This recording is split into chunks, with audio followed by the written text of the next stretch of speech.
এই আমলকি লাড্ডু খেতে গেলে দেখতে হবে ভিডিওটা সম্পূর্ণ। তো কিভাবে বানাবেন আর কেমন করে খাবেন, কিভাবে খাবেন সবটাই জানতে হলে ভিডিওটা সম্পূর্ণ দেখে নিন। চলুন করে দেখিয়ে দিই। হাই বন্ধুরা, সবাই কেমন আছেন? নিশ্চয়ই ভালো আছেন, আমিও খুব ভালো আছি। তো আপনাদের আশীর্বাদে ভীষণ ভীষণ ভালো আছি।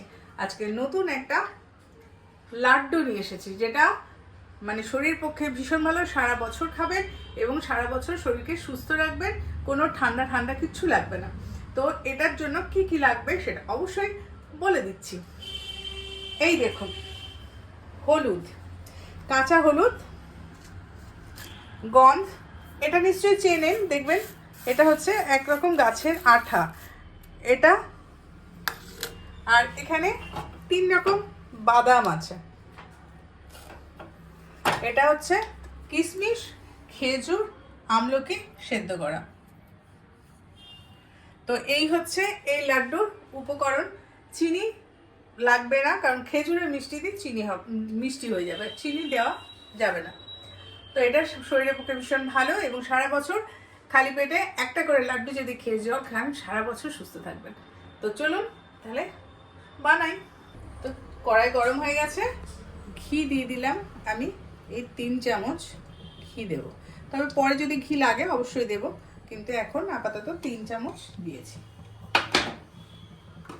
এই ঘি গরম হয়ে গেছে, ঘিয়ের সঙ্গে আমাকে ভাজতে হবে এই 3টে বাদাম। তো 3টে বাদাম ভাজতে বেশি সময় লাগবে না, ভেজে নিই, তারপরে আপনাদের দেখিয়ে দিচ্ছি। দেখুন বাদাম ভাজা হয়ে গেছে। এই দেখুন, ঠিক এই রকম বাদামটা ভাজবেন। তো এটাকে এবার আমি একটু মানে দানা দানা পেস্ট করে নেবো, মানে একদম মিহি করব না, মানে একটু দানা দানা থাকবে সেরকম পেস্ট করে নেব। এখন ঘি গরম আছে, ঘিয়ের মধ্যে দিয়ে দেব এই আমলকি। এই আমলকি আপনারা পেস্ট করে দিতে পারেন, এমনি দিতে পারেন, যেহেতু সেদ্ধ করা পেস্ট করে দিলে দানা দানা থাকবে, টক টক ভাবটা বোঝা যাবে।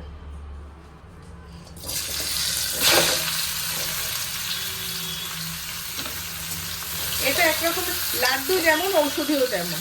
হ্যাঁ, তো লাড্ডু যে হবে সুন্দর খেতে, টেস্টি, টক টক মিষ্টি মিষ্টি, নুন নুন হবে, কিন্তু খেতে হবে প্রতিদিন সকালে খালি পেটে। এই যে আখরোটটা ভাজা হয়নি, ভেজে দিলাম, কারণ এই যে আমলকির যে পরিমাণ, সেই পরিমাণ অনুযায়ী সবকিছু দিতে হবে। আখরোট আর পেস্তা দিয়ে দিলাম। আখরোট একটু দিই, আখরোট খেতে ভীষণ ভালো লাগে। এটা ভেজে নিই, সামান্য একটু কয়েক সেকেন্ড লাগবে ভাজতে, বেশি কোনো সময় লাগবে না। এই দেখুন বাদাম ঠান্ডা হয়ে গেছে, আমলকি পেস্ট হয়ে গেছে, এই দেখুন গন্ধ ডাস্ট হয়ে গেছে, সব রেডি করে নিয়ে নেবেন। দেখুন আমলকি পেস্ট করে নিয়েছি, এবার ঘিয়ের মধ্যে দিয়ে দিতে হবে, কারণ এর মধ্যে যে ময়েশ্চার থাকবে সেটাকে সম্পূর্ণভাবে শেষ করতে হবে, না করলে কিন্তু এটা খারাপ হয়ে যাবে, লাড্ডুটা থাকবে না।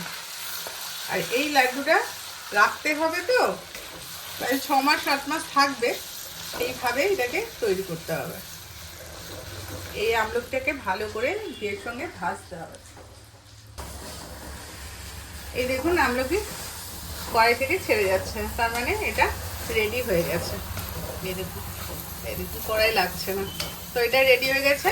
এরপরে হলুদটা দিয়ে দেব, প্রয়োজনে যদি ঘি দিতে হয় অবশ্যই ঘি দেবেন। এই যে গান্নের ডাস্টটা এবার মিশিয়ে দিলাম, কারণ সব এই আমলকি আর হলুদ আমার পাকানো হয়ে গেছে। গানটাকে এবার এটা মিশিয়ে নিই। খেজুর দিলাম আর কিশমিশটাও দিয়ে দিলাম। কিশমিশটা একটু কেটে কেটে আপনারা দিতে পারেন, কিন্তু আমি কেটে দিইনি, গোটাই দিয়েছি। খাওয়ার সময় মুখে যখন লাগবে বেশ ভালো লাগবে। এবার এই খেজুর এটার সঙ্গে মিক্স করতে হবে।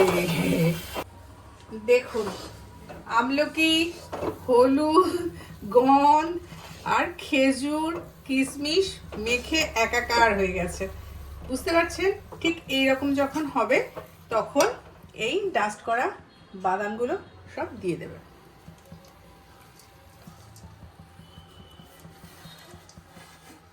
এই লাড্ডুটা সত্যি ভীষণ উপকারী, ভীষণ ভীষণ উপকারী।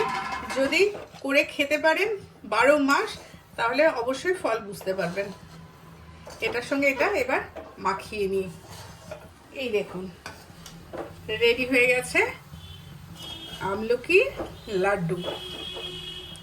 তাহলে আপনারা সবাই এই লাড্ডু বানাবেন, সারা বছর খাবেন, সুস্থ থাকবেন আর কমেন্ট করবেন সুন্দর সুন্দর। তো চলে এসছি লাড্ডু বানিয়ে। এই দেখুন 2 থালা লাড্ডু বানিয়েছি, দেখেছেন?